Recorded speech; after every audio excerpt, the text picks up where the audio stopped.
Alors on va aller dans un navigateur web et vous allez sur bing.com.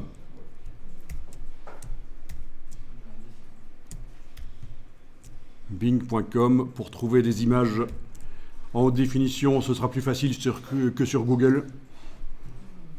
Donc sur Bing, au hasard, je tape Snowy Road. Donc ce qui va me donner plein d'images avec des ambiances froides, grises, bleues. Et pour intégrer la bestiole dedans, ce sera intéressant. On va pouvoir travailler les couleurs. Alors au niveau du filtrage, moi, je suis passé en filtre domaine public. Au niveau de la taille d'image, je ne filtre pas parce que je vais peut-être utiliser l'intelligence artificielle de Photoshop pour multiplier les pixels d'une image de départ. Ce sera l'occasion. Donc, Snowy Road. Et j'ai choisi domaine public pour le filtrage. Pour être certain d'avoir des images que j'ai le droit d'utiliser. Et alors, je vais tenter de trouver une image qui correspond au niveau de l'angle de vue.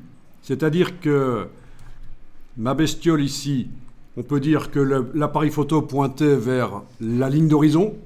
Eh bien, il faut que je trouve une photo où l'appareil photo pointe également vers la ligne d'horizon. C'est pas si évident que ça. Il ne faut pas une image trop sombre ou trop claire. Tiens, ça a l'air sympa. Est-ce que quand on l'affiche, ça marche? Ouais, c'est bien ça. Bon, bien sûr, on aura le problème des pattes qui vont rentrer dans la neige, mais ça, ce sera autre chose. On va essayer de faire avec ça. Donc, je vais éventuellement vous faire... D'abord, je vais l'enregistrer. Voilà. Dans le dossier d'aujourd'hui, je vais l'enregistrer. Et je vais vous faire un lien direct Bitly. Ce sera plus facile si vous voulez travailler avec la même que moi, mais vous n'êtes pas obligé de travailler avec la même que moi. Vous pouvez tester d'autres images. D'ailleurs, je vais aussi en télécharger une autre. Je vais aller en télécharger une autre qui va me permettre de faire des tests.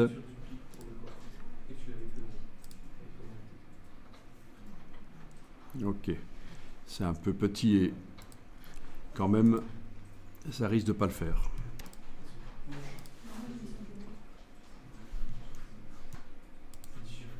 Voilà.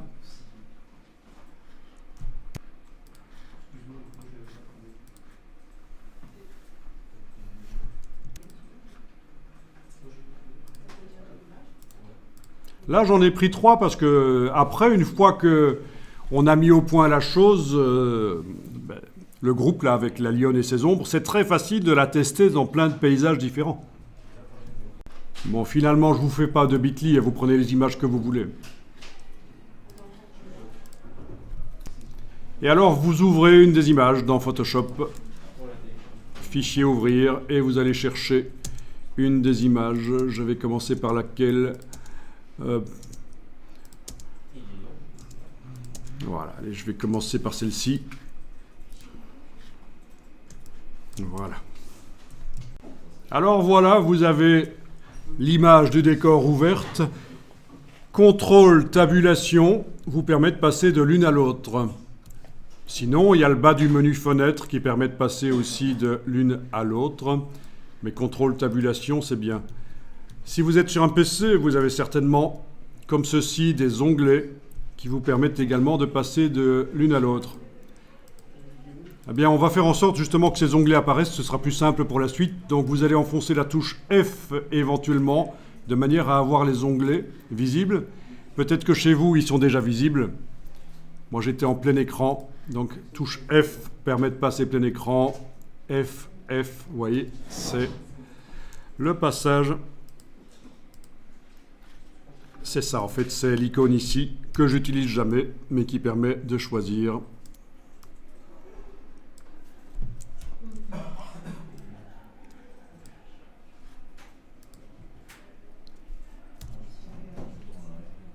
Ok. Alors voilà. Non, n'agrandissez pas encore l'image. On n'y est pas encore. On va faire un premier test. Vous êtes sur l'onglet de la lionne. Vous avez le groupe. Le groupe, là, voilà, qui contient la lionne et ses ombres. Voilà, ok. Vous allez déplacer le groupe ou alors vous prenez avec l'outil de déplacement sans l'option cochée ici, absolument, sinon ça va tout faire foirer. Donc les deux sont possibles, on va déplacer comme ça, ou alors on prend le groupe. Allez, je vais prendre le groupe. Et vous allez le déplacer sur l'autre image, l'onglet là, voilà. Et quand vous êtes là, et qu'elle est apparue, vous descendez sur l'image et vous lâchez le bouton de la souris. Et voilà, vous avez transféré la lionne.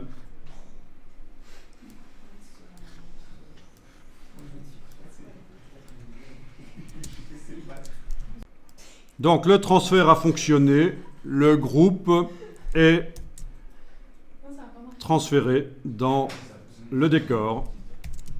À ce stade, qu'est-ce que vous faites? Vous faites la plus grosse erreur qu'un infographiste puisse faire.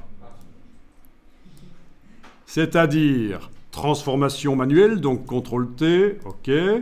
Zoomer éventuellement en arrière de manière à voir les bords parce que ça peut déborder tellement qu'on ne voit pas les bords. Alt, quand on dimensionne comme ça, voilà. Valider, voilà. Et voilà. Bon, déjà, techniquement, on voit qu'elle a l'air posée sur le sol. C'est déjà pas trop mal, ça. Mais, c'est une erreur.